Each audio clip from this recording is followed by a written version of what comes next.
रामायण ब्राह्मण संत वंदना बंधु प्रथम महीसुर चरना, मोह जनित संशय सब हरना। सुजन समाज सकल गुण खानी, करो प्रणाम सप्रेम सुबानी। भावार्थ, पहले पृथ्वी के देवता ब्राह्मणों के चरणों की वंदना करता हूँ, जो अज्ञान से उत्पन्न सब संदेहों को हरने वाले हैं।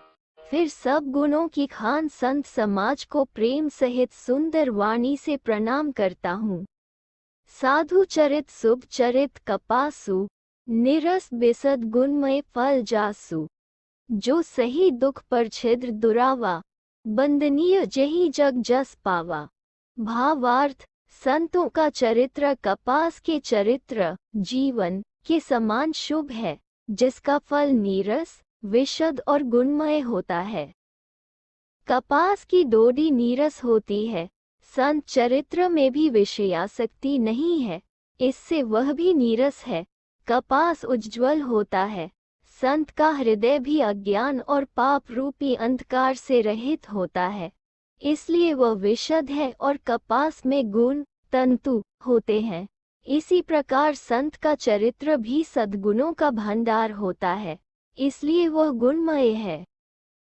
जैसे कपास का धागा सुई के किए हुए छेद को अपना तन देकर ढंक देता है, अथवा कपास जैसे लोड़े जाने, काते जाने और बुने जाने का कष्ट सहकर भी वस्त्र के रूप में परिणत होकर दूसरों के गोपनीय स्थानों को ढंकता है, उसी प्रकार संत स्वयं दुहक सहकर दूसरों के छिद्रों दोषों को ढंकता है, जिसके कारण उसने जगत में वंदनीय यश प्राप्त किया है।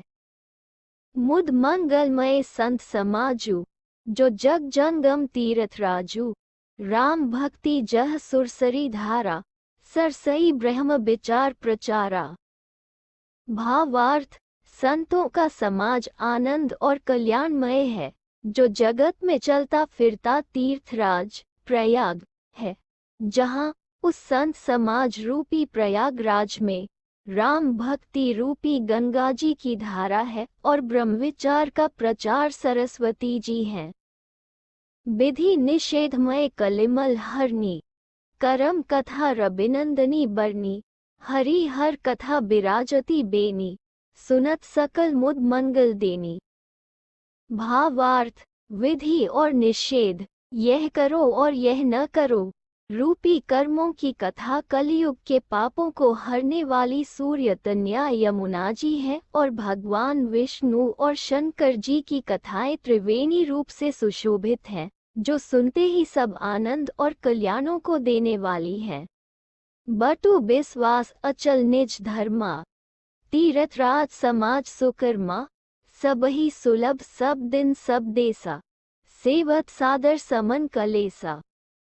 भावार्थ, उस संत समाज रूपी प्रयाग में अपने धर्म में जो अटल विश्वास है, वह अक्षयवट है, और शुभ कर्म ही उस तीर्थराज का समाज परिक है।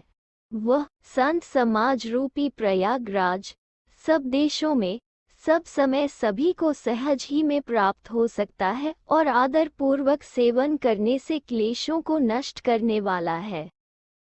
अकथ अलौकिक तीर्थराव, देह सद्य फल प्रगट प्रभाव।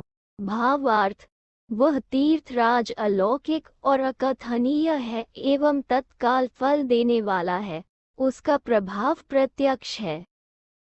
दोहा, सुनी समुझ ही जन मुदित मन मज जही अति अनुराग। लहही चारी फल अक्षत तनु साधु समाज प्रयाग।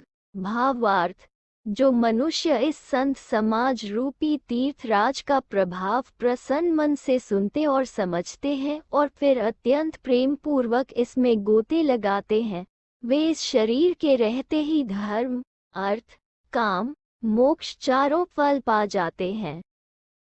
चौपाई, मज जन फल पेख्य ततकाला, काखो ही पिक बको मराला। सुनी आचरज करे जनी कोई, सत्सगति महिमा नहीं गोई। भावार्थ, इस तीर्थराज में स्नान का फल तत्काल ऐसा देखने में आता है कि कोए कोयल बन जाते हैं और बगुले हंस, यह सुनकर कोई आश्चर्य न करे, क्योंकि सत्संग की महिमा छिपी नहीं है। वाल्मीकि नारद घट जोनी, निज निज मुखनी कही निज होनी, जलचर थलचर नभचर नाना, जे जड़ चेतन जीव जहाना। भावार्थ, वाल्मीकि जी, नारद जी और अगस्त्य जी ने अपने अपने मुखों से अपनी होनी, जीवन का वृत्तांत कही है। जल में रहने वाले, जमीन पर चलने वाले और आकाश में विचरने वाले नाना प्रकार के जड़ चेतन जितने जीव इस जगत में हैं। मति किरति गति भूति भलाई, जब जेहि जतन जहाँ जेहि पाए, सो जानब सत्संग प्रभाव, लोग कहो वेद न आन उपाऊं। भावार्थ, उनमें से जिसने जिस समय जहाँ कहीं भी जिस किसी यत्न से बुद्धि, कीर्ति, सद्गति, विभूति, ऐश्वर्य और भलाई पाए है, सो सब सत्संग का ही प्रभाव समझना चाहिए। वेदों में और लोक में इनकी प्राप्ति का दूसरा कोई उपाय नहीं है। बिनु सत्संग विवेक न होई, राम कृपा बिनु सुलभ न सोई, सत्संगत मुद मंगल मूला, सोई फल सिद्धि सब साधन फूला। भावार्थ, सत्संग के बिना विवेक नहीं होता और श्री राम जी की कृपा के बिना वह सत्संग सहज में मिलता नहीं। सत्संगति आनंद और कल्याण की जड़ है। सत्संग की सिद्धि, प्राप्ति ही फल है और सब साधन तो फूल है। सत सुधर ही सत्संगति पाए, पारस परस कुधात सुहाय, विधि बस सुजन को संगत परही, फनी मनी सम निज गुण अनुसरही। भावार्थ, दुष्ट भी सत्संगति पाकर सुधर जाते हैं। जैसे पारस के स्पर्श से लोहा सुहावना हो जाता है, सुंदर सोना बन जाता है, किंतु दैवयोग से यदि कभी सज्जन कुसंगति में पड़ जाते हैं तो वे वहां भी सांप की मणि के समान अपने गुणों का ही अनुसरण करते हैं। जिस प्रकार सांप का संसर्ग पाकर भी मणि उसके विष को ग्रहण नहीं करती तथा अपने सहज गुण प्रकाश को नहीं छोड़ती, उसी प्रकार साधु पुरुष दुष्टों के संग में रहकर भी दूसरों को प्रकाश ही देते हैं। दुष्टों का उन पर कोई प्रभाव नहीं पड़ता। विधि हरि हर कभी कोबिद बानी, कहत साधु महिमा सकुचानी, सो मो सन कही जात न कैसे, साख बनिक मणि गुणगन जैसे। भावार्थ, ब्रह्मा, विष्णु, शिव, कवि और पंडितों की वाणी भी संत महिमा का वर्णन करने में सकुचाती है, वह मुझसे किस प्रकार नहीं कही जाती। जैसे साग तरकारी बेचने वाले से मणियों के गुण समूह नहीं कहे जा सकते। दोहा, बंधु संत समान चित हित अनहित नहीं कोई, अंजलि गत शुभ सुमन जिमी सम सुगंध कर दोई। भावार्थ, मैं संतों को प्रणाम करता हूँ, जिनके चित्त में समता है, जिनका न कोई मित्र है और न शत्रु। जैसे अंजलि में रखे हुए सुंदर फूल, जिस हाथ ने फूलों को तोड़ा और जिसने उनको रखा, उन दोनों ही हाथों को समान रूप से सुगंधित करते हैं, वैसे ही संत शत्रु और मित्र दोनों का ही समान रूप से कल्याण करते हैं। संत सरल चित जगत हित जानी स्वभाव स्नेहु, बाल बिने सुनी करी कृपा राम चरण रति देहु।